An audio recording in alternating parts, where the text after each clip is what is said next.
I'm listening. Hello viewers, welcome again to Discovering Truth, and I am Pastor Forbes from the Gateway here in the Gambia, Abiding Word Ministries.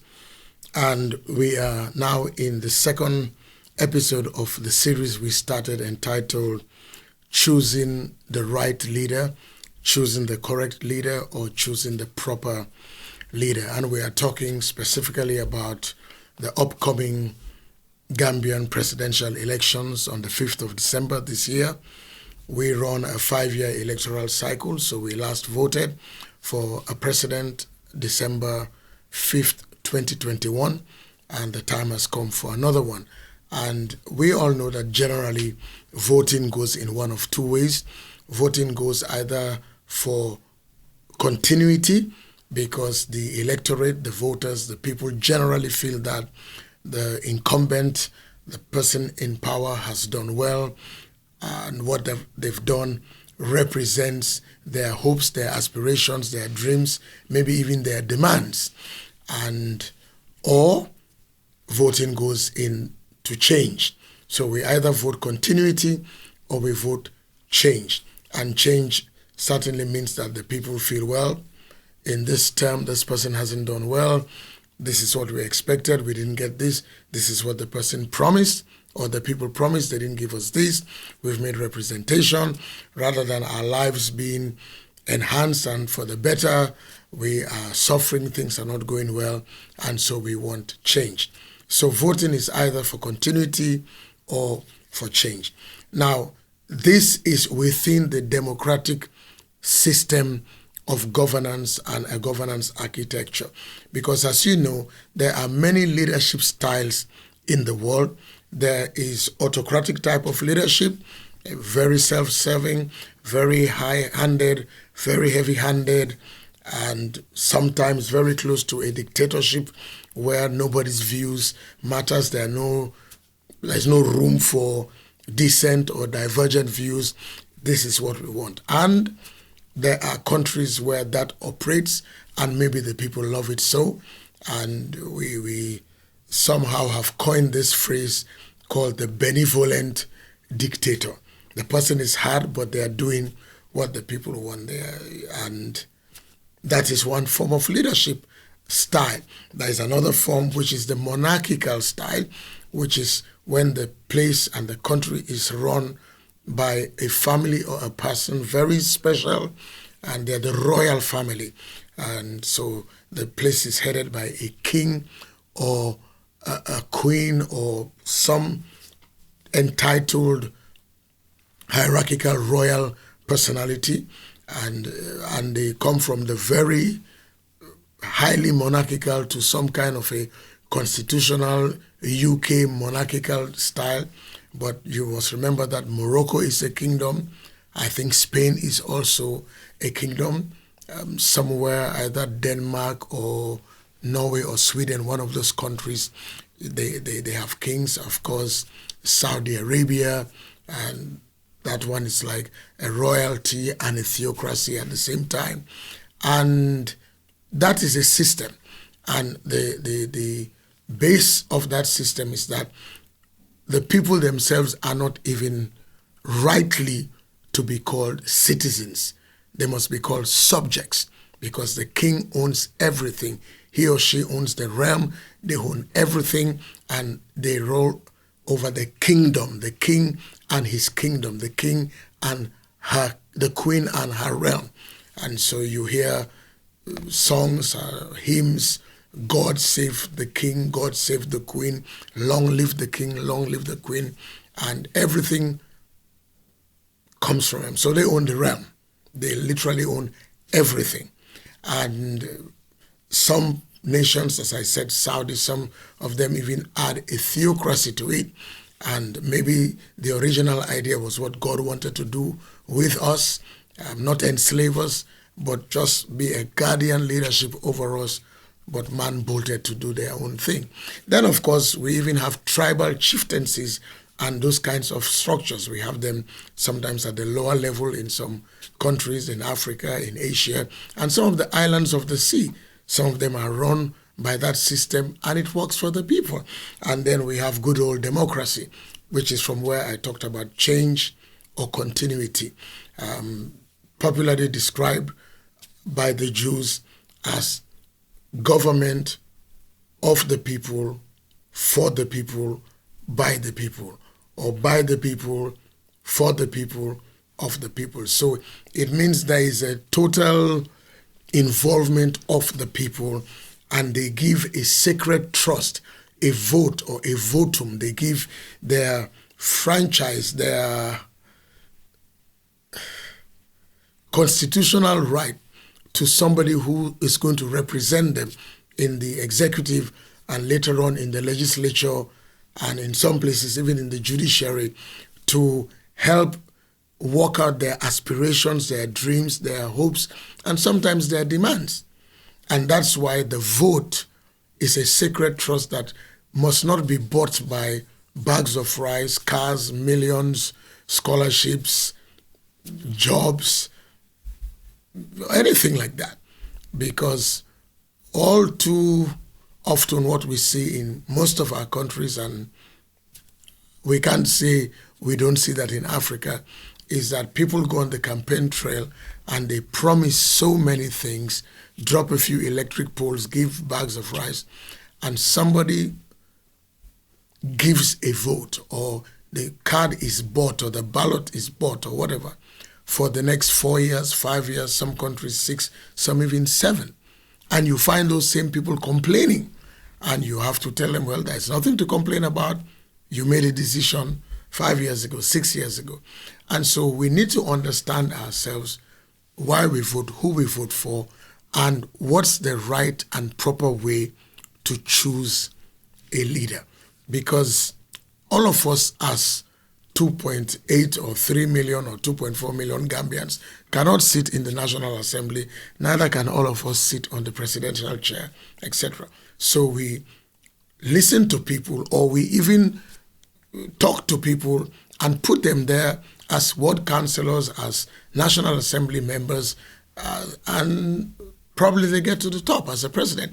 So they represent our aspirations and our desires, and we are watching them, because this is what we told you we are looking for in this constituency, and you promised us. Now, 3 years down the line, we have not even seen you. Or 3 years down the line, you have done marvelously well. So please continue. You have our vote. You have our thumbs up to continue. So it's all about leadership. And can you imagine that the whole population of a country, or the larger population, or the voting bloc that has the victory, is saying that we want this person. This person can push our nation and our national agenda forward. This person can do it, or we don't want that person. That person has not done it or will not do it, and all that. And two statements kind of qualify or characterize very strongly these thoughts. Number one is the popular phrase, I don't remember where it came from, Shakespeare or somewhere, that says, uneasy lies the head that bears or wears the crown. Not just the golden crown itself, and that is obviously heavy in a way, but it's the weight of leadership, the weight of responsibility, and all the qualitative characteristics that that position, that chair, that title, that status, that power, that authority demands from that person. Uneasy lies the head that wears the crown or bears the crown. So the head has to balance the crown so that it doesn't fall. It's a balancing act between tribes and religions and gender and aspirations and what the youth want and technology and foreign policy and globalization and all kinds of things. The different blocks. He has to be able to balance the crown so it doesn't fall. So uneasy lies the head that bears the crown.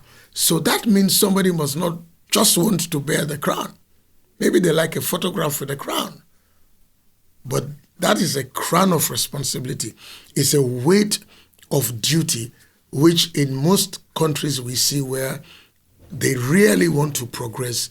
Sometimes you see this leader, as a man or a woman, came into office with black hair. And after 4 years or 5 years or 6 years, the hair is gray because the crown is heaven. The second statement has been credited to a leadership guru called Mr. John Maxwell. And he said, everything rises and falls on the leader.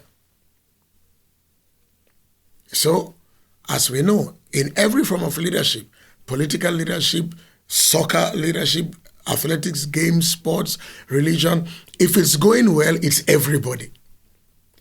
Once it starts going bad, it's the leader.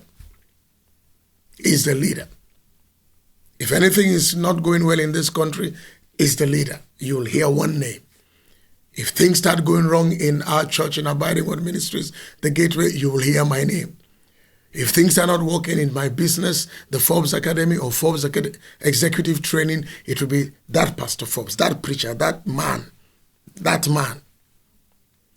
And so everything rises and falls on the leader. Therefore, why do I want to be a leader? If these are the truths, I have to be balancing a crown in my head. I remember I watched a comedy, Prime Minister, the British comedy, Yes Minister, Yes Prime Minister. And there's a section in one of the many episodes where the Prime Minister said he liked to be woken up if there were issues. And his finance guy, I've forgotten his, Mr. Humphrey, said, if we need to wake you up every time, do you know how many times they vote in the United Nations and there things that will be waking you up every 45 minutes? And you will end up with sleep deprivation, insomnia, you'll have bags under your eyes, you'll doze in meetings. And you see, sometimes we have pictures of presidents sleeping and dozing and we laugh at them. But it is a function of uneasy lies the head that bears the crown and everything falls or rises. So you are juggling things. When you were in the opposition, you shouted that you'll do this, you'll do that, you'll do that. When you come in, you discover that the balance in the central bank and the support it's not up to 3 months or 6 months, and you're wondering, and then you have obligations that you have to keep made by the former government, and sometimes governments gone by, not just immediate predecessor, and you wonder how you're going to juggle this thing. You promised 75,000 jobs, you promised you'll increase salaries. Where is it going to come from? So salaries get increased, then taxes go up. It just goes like a revolving door. And so everything rises and falls on the leader. Why should I want to be a leader? Plus the fact that history is neutral and writing very unemotionally about my time in leadership, in office, in power, in authority, in oversight. And also posterity is going to judge me. Legacy is there. People will read about me, read in books, study my life. My family is there. My descendants are there. So today in our world, we have certain names in history books. You call this name and you think of this. You call that name and you think of that. Sometimes good, sometimes very terrible. People whose names have been linked to murder, to rape, to genocide, to just destroying their countries, to wiping out people, holocausts. Why do I want to be a leader? Why must I be chosen? So in this series, we're going to look at it from two angles, from the people who are asking for our vote and for those of us who are voting. Because again, uneasy lies the head that bears or wears the crown, and everything rises or falls on the leader. And for us, because we are giving somebody our sacred trust, giving some people our sacred trust, our vote, our mandate, our aspirations are embedded in them for the next 5 years, I would like to do a lot of thinking, a lot of sober reflection. In fact, I will go as far as wanting to have a one-on-one or a town hall or some kind of a dialogue or a debate where I listen to everybody. And if leaders are true to themselves, they would have to open up to that. It happens around the world. Because if you think you're good, then come to a debate. Let's hear you, let's hear her, let's hear them, and let's weigh. It doesn't always have to be in English. It doesn't have to be in star-studded language. You can represent yourself, sell yourself. And then we'll say, okay, among these 25 people, among these 7 people, I think that lady is the closest to what I want. Or that man has it. Or, well, I'm not sure. Let's hear them again. Because the last thing we want actually is for people to say, I'm not voting, because nobody really amongst these people speaks my language. Because as for voting, we will vote. And as for a victor, there will be a victor. And how tragic will it be if somebody who was very close to you lost by 1 vote? Just 1 vote. Maybe somebody had 375,000, the other one had 375,001. And you know, first past the post. Until we do right with our constitution, we have this issue. And then, am I ready to say for the next 5 years? And maybe it could be somebody else's vote, but I know that if maybe I had voted, it would have been that one. So the issue of not voting, we should really stay away from that. Even though it's somebody's right to say, I'm not going to vote, because some people have valid reasons. The one you hear is that my vote doesn't count. That in Africa, it's actually not election, it is actually selection. As somebody was bold enough to say, it's now my turn. And so people get discouraged at that. But if we truly want to work as a nation, and let me bring a third party inside with the voters and those who want to be voted into power, and the independent electoral commission, independent IEC, who would do what conscience dictates, who ought to do what is right. Remember 2016, our nation was teetering on the brink because right decisions must be made. So if these 3 groups are together, then it will be okay. So what are some of the qualitative characteristics we'll be looking for in a leader that we choose? Because these qualitative characteristics must synergize with their life. The 5th book in the New Testament of the Bible, after the 4 Gospels, the Injil, after Matthew, Mark, Luke, and John, you have a book called Acts, or the Actions, ACTS, the acts, the doings of God by His Spirit through the disciples called the apostles. So we call it Acts of the Apostles. Now, as the movement of God was growing, the disciples were growing, it got to a point where the system that they had, the benevolent system to take care, the welfare system to take care of the people, could not handle the crowds. The people had grown, it had expanded. The system was now inadequate to handle the distribution.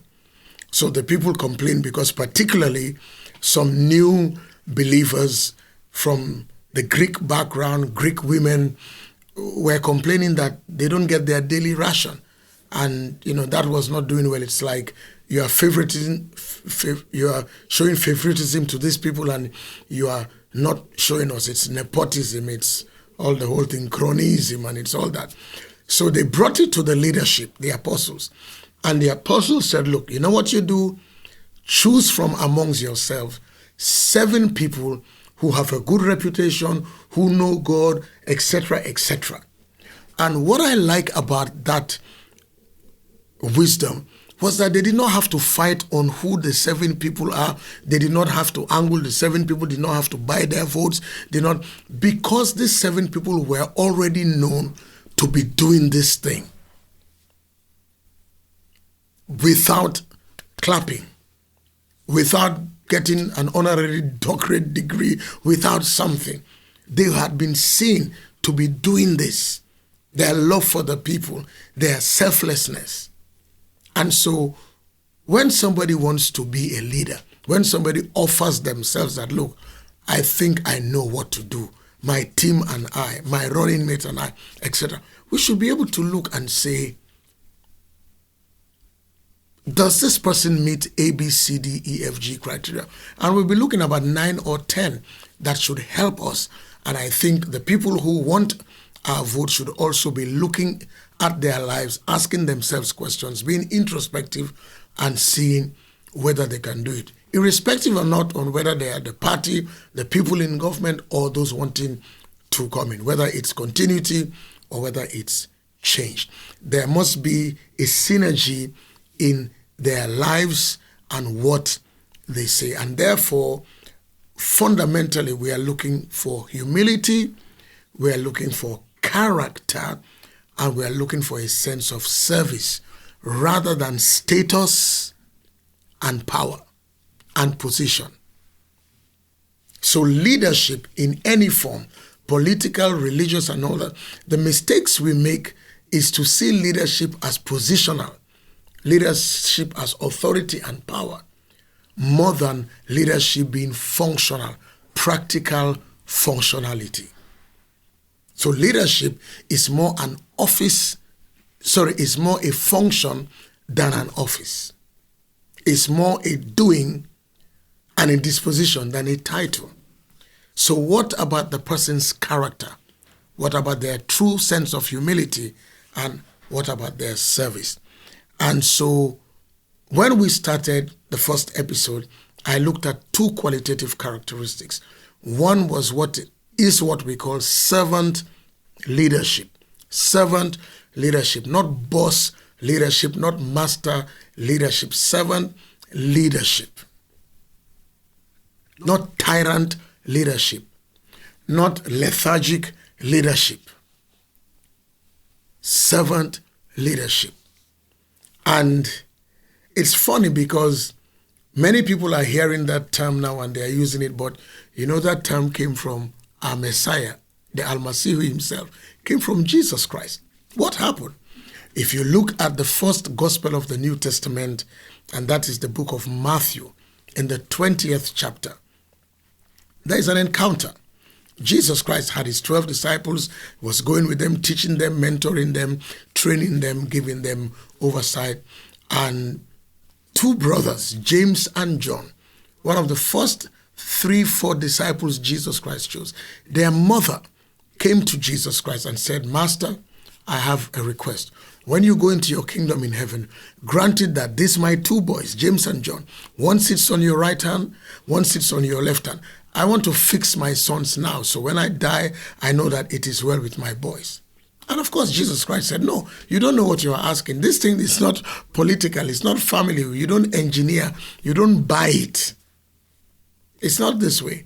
And of course, the rest of the 10 disciples got to hear. And you can imagine if 12 of us say we are in a group and we're all doing something together, we're all contributing, we're all fighting something, and we find that 2 have gone around the corner, snakily, serpentinely, or as we say in the Bible, Nicodemously, and start engineering and angling. And I'm sure people see that in offices, in powers, people who sneak into the boss's house, cook benachin and sow this and do that and try to show some loyalty, inordinate loyalty.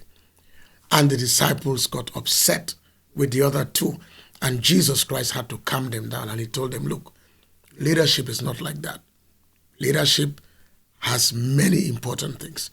One is sacrifice. You must be ready to pay the price. And he said, if any amongst you wants to be the leader, let him first be the servant.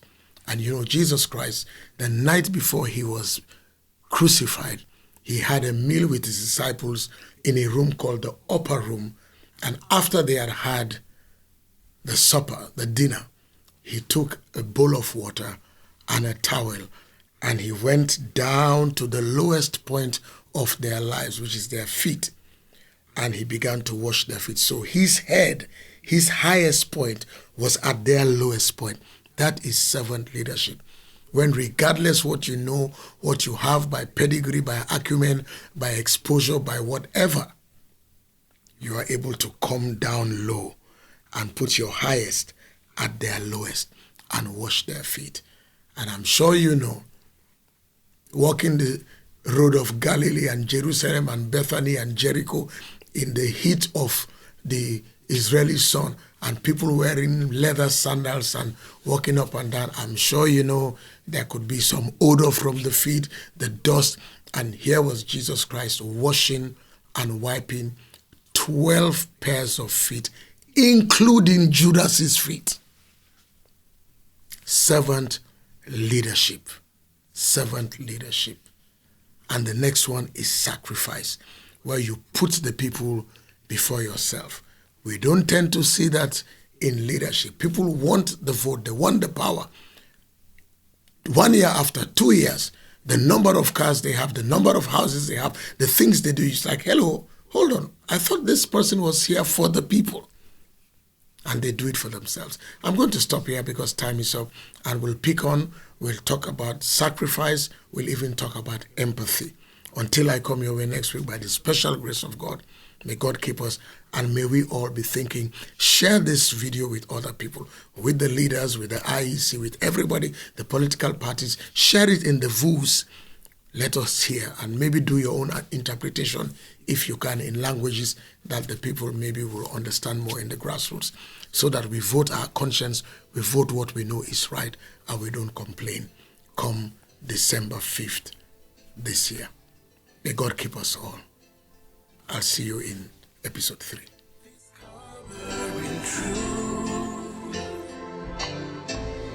Discover